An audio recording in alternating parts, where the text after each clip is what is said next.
Today we are talking about something I see constantly in my practice.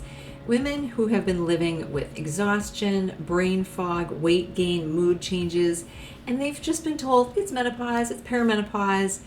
But here's what I want you to consider. It might not be only perimenopause. Yes, it's true. Maybe it's that time of life. You expect that that's probably what's happening. But there may be something else going on, or maybe several things that maybe are being completely overlooked because we're just blaming it on menopause. By the end of this episode, you'll know 5 conditions that have symptoms that look similar to perimenopause and menopause, and you will know exactly what kind of testing helps so you can tell the difference. And I promise if you stay with me until the end, I will share one lab test that many doctors skip, and it could be a key to unlocking why you feel so drained. So let's jump in. Menopause doesn't have to feel like you are living in someone else's body. Your host, Lynda Enright, has spent the last 25 years helping women to thrive in midlife. Here you'll find science-based practical advice that you can start using today to get real results for your health. Welcome to Joyful Menopause.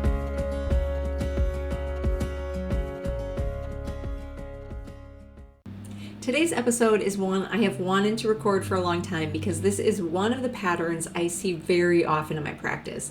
And it can be a really frustrating thing that a woman experiences. You go to your doctor, you tell them your symptoms, and you're told you're probably perimenopausal. And then you leave without answers, without a plan, without anyone actually looking deeper. So I want to change that for you today and help you understand what to do, what to ask for. So let me first tell you about a woman I'll call Sandra. She came to me, she was 46, she was exhausted, not the kind of tired that I just need to get a good night's sleep, but the bone deep, can't function kind of tired. She had gained about 15 pounds over the previous couple of years, despite, really limiting what she was eating and trying to exercise regularly. She was always cold when everyone else was fine. Her hair was falling out. She could see it in the shower drain. Her brush was full of hair every day. She was struggling to get through workouts that used to not be a problem. She felt depressed. She felt disconnected from herself. She'd been to her primary care doctor. She had told them all of this, and she'd been told, you're probably just perimenopausal. It's a tough time. These are some of the symptoms. She was given a prescription for antidepressants and sent on her way. And that was 2 years before she came to me. When we sat down and we went through her full history and then we looked at some of the lab data and got some new labs, something very clear emerged. She was in perimenopause, and we expected that and we know that, but she also had hypothyroidism that had not been looked at. Her ferritin, her iron storage, was really low, and again, she was in perimenopause. 3 things, 3 separate, distinct, treatable things, all presenting with a lot of the same symptoms. So no wonder if she felt terrible. No wonder nothing that she'd been doing had helped. She'd been trying to treat one thing, and she was actually dealing with 3 things. So her story is not unusual. It's honestly something I hear all the time, and that's exactly why I want you to understand what these 5 overlapping conditions are. So let's start with the first one. The first one is thyroid dysfunction. Your thyroid gland sits at the base of your throat. It controls your metabolism, your energy production, your body temperature, your mood, and even hair growth. So when it slows down, called hypothyroidism, the symptoms are a lot of things that women experience in perimenopause. Fatigue, weight gain, brain fog, depression, feeling cold, dry skin, hair thinning, constipation. Sound familiar? Here's the critical thing I want you to understand about thyroid testing. The standard test that a lot of doctors order is called TSH, or thyroid stimulating hormone. It's a good starting point for sure, but it doesn't give you the full picture. It's sort of a predictor of what's going on, but it's not necessarily the whole story. So I always want to see free T3, free T4, and thyroid antibodies. Why is that? Because you can have a completely normal TSH, and also normal, there's a big range for normal TSH, so you can be somewhere in that range, and you still might have thyroid that is not converting to those active hormones that are actually doing the job. Or possibly those hormones are being attacked by your immune system, or your thyroid is being attacked by your immune system, and so your cells are not getting what they need. So if you have been told your thyroid is fine, but you still feel exhausted and cold and foggy and your hair is falling out, I want to just gently encourage you to ask for a more complete, comprehensive thyroid panel. That's what you're looking for.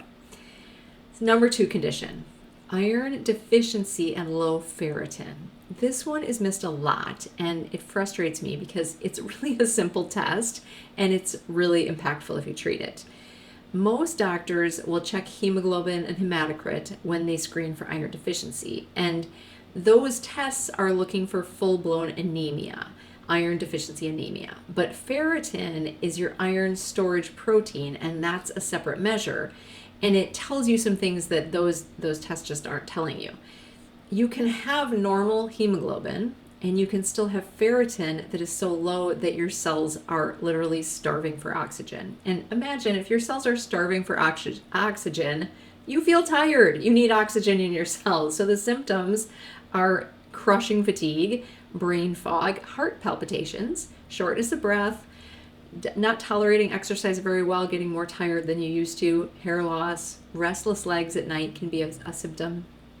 So here's again what makes this particularly relevant for women in perimenopause is that a lot of women in their 40s might still be getting a regular period, but their cycles maybe have become more heavy or more frequent. And that means you could be losing more blood every month than before, silently draining your iron stores, and your hemoglobin, again, still might look normal on a standard blood panel. So checking ferritin is really important. Ideally, I want to see it above about 70. A lot of women I see, they might even be like 12, 15, 20. And even, could be in a normal range, but functionally you are dealing with symptoms, you're not feeling good. Number 3, condition 3 is insulin resistance. Insulin resistance is when your cells stop responding efficiently to insulin. Insulin is the hormone that moves glucose from your bloodstream into your cells so they have energy, so your cells have the fuel that they need. So when this happens, glucose and insulin stay elevated, and your body then starts to store more fat, particularly abdominal fat. The symptoms of this insulin resistance can be weight gain that doesn't always make a lot of sense, especially belly fat, maybe energy crashes, particularly after meals, cravings, intense cravings potentially, carbohydrates, sugar in particular, brain fog, mood swings, disrupting your sleep. So why this is so important to catch in midlife at this time as our hormones are starting to change, because estrogen plays a role in keeping your cells insulin sensitive. So as you're starting to see an estrogen decline during perimenopause, insulin resistance can develop or it can get worse. So these two the two situations now can feed each other and really magnify the problem. The tests I look for, fasting insulin and hemoglobin A1C.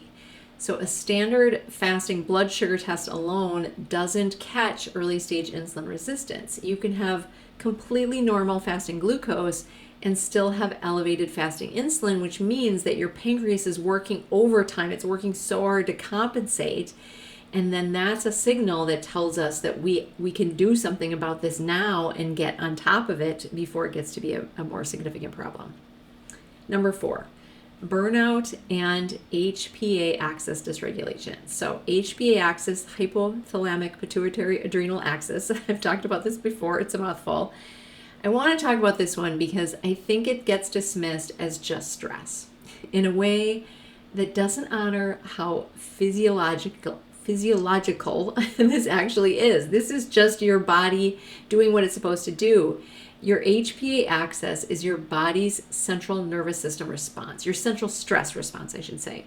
So when you've been under significant chronic stress for months, maybe years, this system, this nervous system central stress response, it gets dysregulated.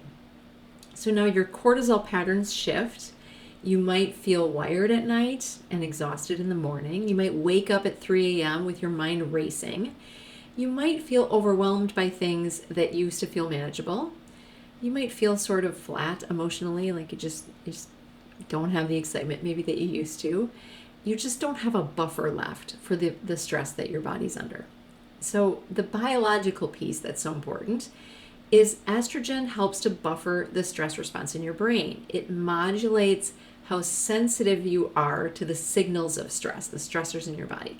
So as estrogen declines in perimenopause, your brain becomes more reactive to stressors. So the woman who spent 20 years managing a demanding career, teenagers, aging parents, a household, without blinking, honestly, may suddenly find that that same load is just overwhelming. That is not weakness. That is a change in your actual biology, your neurochemistry. Burnout is usually distinguished by history, years of high demand, chronic underfueling, maybe not getting enough nourishment, poor sleep, unrelenting caregiving, again, a sandwich generation, kids and parents with no time to recover from it all. And the great thing about this is this responds really wonderful to good nutrition and lifestyle support when we figure out what's going on. And number 5, perimenopause. I want to be clear, perimenopause is real, it's significant, and it does cause meaningful symptoms.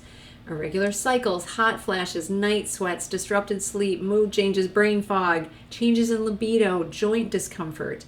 These are all part of the perimenopause experience, and they deserve attention and they deserve care. They do not deserve to be dismissed.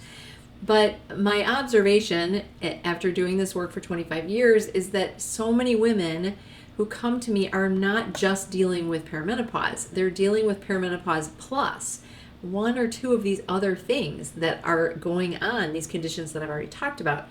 And when you only look at perimenopause, or you get dismissed completely, when we have thyroid dysfunction or low ferritin or insulin resistance, those are still maybe simmering in the background. So you might get a little bit of results, but you're not going to feel 100% back to normal because you haven't addressed all of these foundational pieces. So this is why, we don't guess. We investigate, we do lab tests, we figure out what's really going on. So let me give you 4 things to carry with you from today. First, just because you're in your 40s, your 50s, and you feel terrible doesn't mean it's simply perimenopause or menopause. Symptoms can overlap, and you deserve a thorough investigation, not a dismissal. Number 2, the standard labs that your doctor might run might not be enough. Ferritin, fasting insulin, free T3, free T4, and thyroid antibodies are tests I want to see, and often they are skipped. Third, you absolutely can have more than one thing going on at the same time. In fact, more often my experience is that is often what's happening. And fourth, all these things are treatable. When you know what you're dealing with, you can do something about it. There is absolutely hope. So now I want to talk about the gap between where you might be right now, maybe exhausted, confused, feeling frustrated, and where you actually want to be. You want to feel like yourself. You want to have your energy back. You want your brain to work. You want to understand what is happening in your body and have a plan that actually makes sense for you specifically. The challenge is that without knowing what is driving your symptoms, many times the approach that you're trying is just guessing. And guessing is exhausting when you've been doing it for years. So this is the kind of work that I do with women in my practice. We don't just guess. We test if needed. We gather the lab data from the doctor. We analyze that data. We build a personalized plan that's based on what your body actually needs. Not what works for women in general, but what works and what is needed for you. If you're ready to stop guessing and start getting real answers, I invite you to schedule a free discovery call with me. You can go to bewellconsulting.com/schedule-a-call. It's in the comments below as well. We'll have a conversation about what you're experiencing, what you've already tried, and whether working together is a good fit. There's no pressure, it's just a conversation, but it might be the conversation that could change everything. Again, that is at bewellconsulting.com. As I promised, I have one more thing for you before I let you go. The one lab test that most doctors skip and why it matters so much for midlife women. That is ferritin. That's it, one test. It's an easy test. Most doctors screen for iron deficiency by checking hemoglobin and hematocrit. And if those come back normal, they tell you your iron is fine. And also, like I said, a lot of times in perimenopause, your period might be getting heavier, but sometimes even if you're not getting a regular period, you might be low in stored iron and ferritin. So it's really important to measure. And it's, again, a completely different measurement than just hemoglobin. You can be walking around with a really low ferritin, 10, 12, 15, feeling completely wiped out, losing your hair, struggling to get through a workout, and be told by your doctor that your blood work looks great. So asking specifically for ferritin, write it down, ferritin, Ferritin. The ideal level for most women is somewhere, ideal is kind of 70 to 100 maybe. Below 30, most practitioners would treat. But I've seen women that, once they get up to those optimal levels, to a functional level, they get more energy, their hair improves, they work out, their mood improves. So that number can really give you a lot of information. Thank you so much for being here today. If this episode was helpful, please share it, because too many women are walking around with unanswered questions, not knowing what to ask and what to do next about it, and you and they absolutely deserve better. I will see you next time on the Joyful Menopause Podcast.